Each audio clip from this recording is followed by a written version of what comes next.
반면에 리파이는 1000억이 넘는 규모이기 때문에 청약 참여가 비슷하다 하더라도 더 많은 배정을 받을 수 있게 됩니다.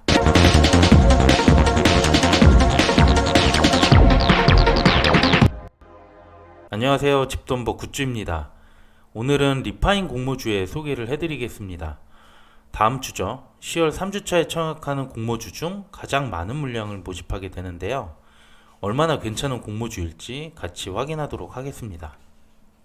먼저 일정부터 정리해 볼 건데요. 수요 예측은 지난주 금요일까지 해서 끝이 났고요. 그 외 자세한 일정은 달력을 보면서 말씀드릴게요. 10월 3, 4주차 일정입니다. 리파이는 20일 수요일과 21일 목요일에 이렇게 진행하게 됩니다. 수요 예측은 청약 전날인 화요일에 나올 것 같습니다. 그리고 비례 청약을 하는 분들은 잘 보셔야 되는데 엔캠과 청약 일정이 이렇게 하루 겹치기 때문에 자금이 한정된 분들은 둘 중 하나를 선택해야 합니다. 그리고 GMB에 비례로 들어가신 분들은 역시 리파이는 비례가 어려울 것 같습니다. 그리고 또 중요한 게 리파이는 환불일이 25일 월요일인데요. 이게 주말이 있어서 환불까지 총 5일이 소요됩니다. 마지막으로 리파인 환불된 자금은 피코그램, 시몬느에 비례로 청약할 수 있기 때문에 이 점도 기억해 주시기 바랍니다. 그러면 모집 내용도 정리해 볼게요. 리파이는 대출이나 보증상품의 권리조사를 진행하는 업체인데요. 주로 전세대출 권리조사를 하고 있습니다.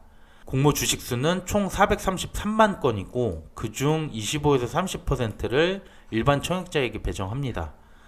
또한 모집 금액은 최대 1039억으로 해당 주체에 청약하는 공모주 중 가장 많습니다. 주관사는 KB증권이고요. 공모가 밴드는 21,000원에서 24,000원이고 유통 물량은 46.4%로 매우 높은 편입니다. 그 밖에 청약 한도도 말씀드릴게요. 먼저 최소 청약수는 10주, 그래서 증거금은 12만원이 필요합니다. 최고 한도는 아무런 우대사항이 아닐 경우 18,000주가 되겠고요. 그래서 최대 2억 1,600만원까지 청약이 가능합니다. 그 외 청약 단위도 참고해 주시길 바라겠습니다. 그럼 이번 공모주의 핵심 포인트 3가지를 말씀드려 보겠습니다. 정말 중요하다고 생각한 내용들만 3, 4분 내에 정리했으니까 끝까지 시청 부탁드릴게요. 먼저 예상 배정수인데요. 아까 3주차 청약하는 공모주 중 모집 금액이 가장 많다고 했었죠. 엔캠은 792억으로 두 번째로 높은 수준이고 GMBS, 아이패밀리 SC는 200억 원대를 모집합니다. 반면에 리파이는 1000억이 넘는 규모이기 때문에 청약 참여가 비슷하다 하더라도 더 많은 배정을 받을 수 있게 됩니다. 그럼 올해 7월 이후 공모주 중 1000억이 넘는 곳들과 비교를 해보겠습니다. 이렇게 세 곳이 나왔는데요. 평균적으로 청약 계좌가 35만 건 정도였고요. 증거금은 12조나 들어왔습니다.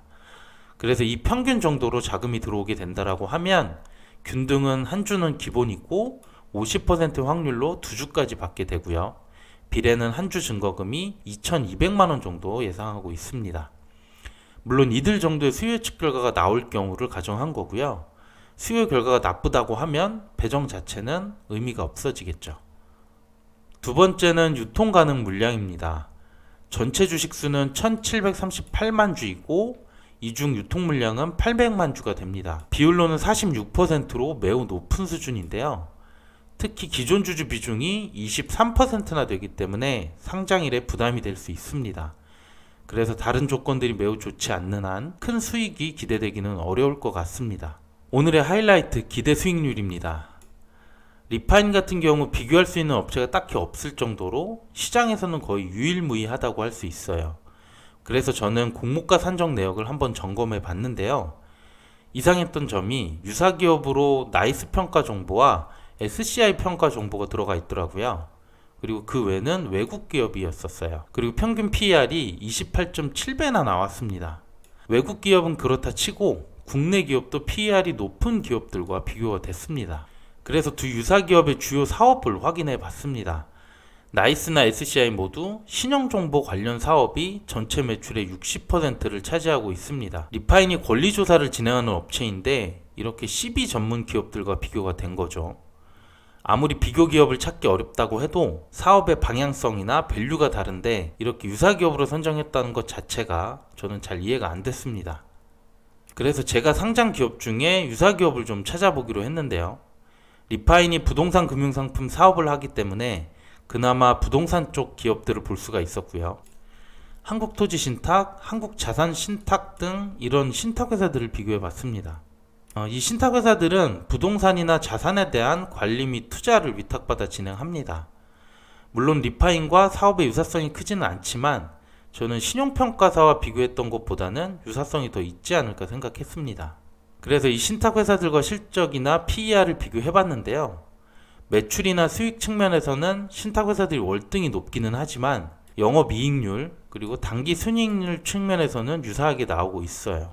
그리고 중요한 PER을 비교해 보면 신탁회사들은 4배에서 5배가 나오고 있고요. 리파인은 공모가 할인율을 적용하더라도 22배에서 26배 정도로 신탁회사들보다 4배 이상 높았습니다. 결론적으로 저는 공모가는 고평가된 상황으로 보고 있고, 이렇게 되면 수요 측도 안 좋을 가능성이 높기 때문에 기대 수익률은 매우 떨어질 것으로 보고 있습니다. 그럼 오늘 내용 요약하도록 하겠습니다. 10월 3주차 공모주 중 리파인은 모집 규모가 가장 큰 공모주입니다.